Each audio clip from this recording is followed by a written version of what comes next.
Una sombra cruzó los agradables días del ministerio de Cristo en Galilea. La gente de Nazaret le rechazó.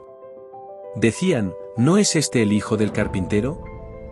Durante su niñez y juventud, Jesús había adorado entre sus hermanos en la sinagoga de Nazaret. Desde que iniciara su ministerio, había estado ausente, pero ellos no ignoraban lo que le había acontecido.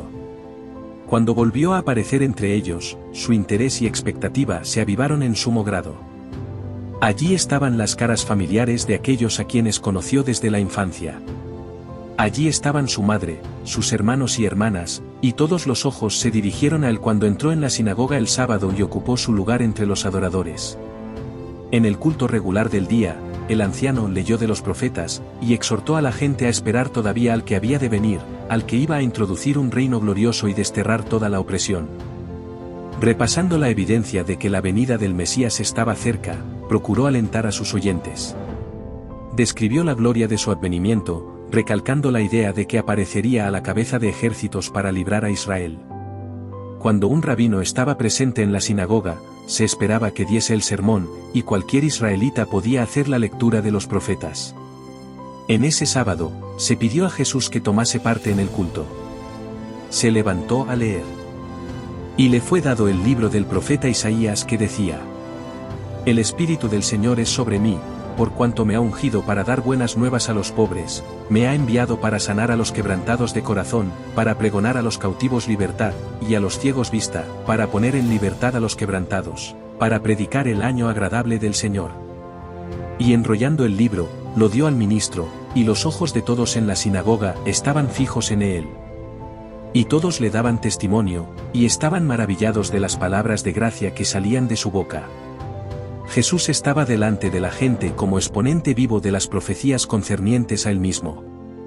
Explicando las palabras que había leído, habló del Mesías como del que había de aliviar a los oprimidos, libertar a los cautivos, sanar a los afligidos, devolver la vista a los ciegos y revelar al mundo la luz de la verdad. Su actitud impresionante y el maravilloso significado de sus palabras conmovieron a los oyentes con un poder que nunca antes habían sentido. Pero cuando Jesús anunció, «Hoy se ha cumplido esta escritura en vuestros oídos», se sintieron inducidos repentinamente a pensar en sí mismos y en los asertos de quien les dirigía la palabra. Ellos, israelitas, hijos de Abraham, habían sido representados como estando en servidumbre. Se les hablaba como a presos que debían ser librados del poder del mal, como si habitasen en tinieblas, necesitados de la luz de la verdad. Su orgullo se ofendió, y sus recelos se despertaron. Las palabras de Jesús indicaban que la obra que iba a hacer en su favor era completamente diferente de lo que ellos deseaban. ¿Quién es este Jesús?, preguntaron. El que se había atribuido la gloria del Mesías era el hijo de un carpintero, y había trabajado en su oficio con su padre José. Le habían visto subiendo y bajando trabajosamente por las colinas, conocían a sus hermanos y hermanas, su vida y sus ocupaciones. Le habían visto convertirse de niño en adolescente, y de adolescente en hombre. Aunque su vida había sido intachable, no querían creer que fuese el prometido. Pero Jesús les dio entonces una evidencia de su divinidad revelando sus pensamientos secretos. Les dijo: «Sin duda me diréis este refrán, médico, cúrate a ti mismo, de tantas cosas que hemos oído haber sido hechas en Capernaum, haz también aquí en tu tierra». Y dijo: «De cierto os digo, que ningún profeta es acepto en su tierra.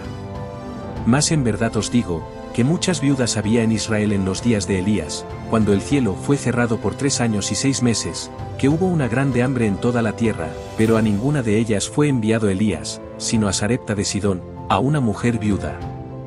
Y muchos leprosos había en Israel en tiempo del profeta Eliseo, mas ninguno de ellos fue limpio, sino Naamán el sirio».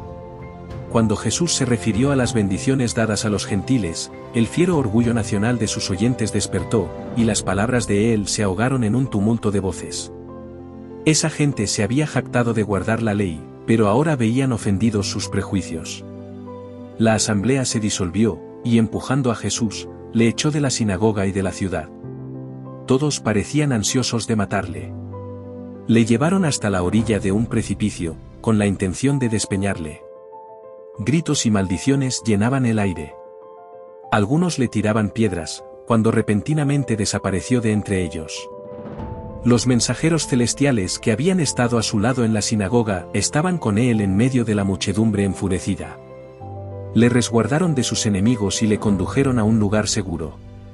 Hacia la terminación de su ministerio en Galilea, Jesús volvió a visitar el hogar de su niñez. Desde que se le rechazara allí, la fama de su predicación y sus milagros había llenado el país. Nadie podía negar ahora que poseía un poder más que humano. Los habitantes de Nazaret sabían que iba haciendo bienes y sanando a todos los oprimidos del enemigo. Alrededor de ellos había pueblos enteros donde no se oía un gemido de enfermedad en ninguna casa, porque él había pasado por allí, sanando a todos sus enfermos. La misericordia revelada en todo acto de su vida atestiguaba su ungimiento divino. Otra vez, mientras escuchaban sus palabras, los nazarenos fueron movidos por el Espíritu Divino. Pero tampoco entonces quisieron admitir que ese hombre, que se había criado entre ellos, era mayor que ellos o diferente. Por causa de su incredulidad, el Salvador no pudo hacer muchos milagros entre ellos. Tan solo algunos corazones fueron abiertos a su bendición, y con pesar se apartó, para no volver nunca. La incredulidad, una vez albergada, continuó dominando a los hombres de Nazaret. Así dominó al Sanedrín y la nación. Para los sacerdotes y la gente, el primer rechazamiento de la demostración del Espíritu Santo fue el principio del fin. A fin de demostrar que su primera resistencia era correcta, continuaron desde entonces cavilando en las palabras de Cristo. Su rechazamiento del Espíritu culminó en la cruz del Calvario, en la destrucción de su ciudad, en la dispersión de la nación a los vientos del cielo.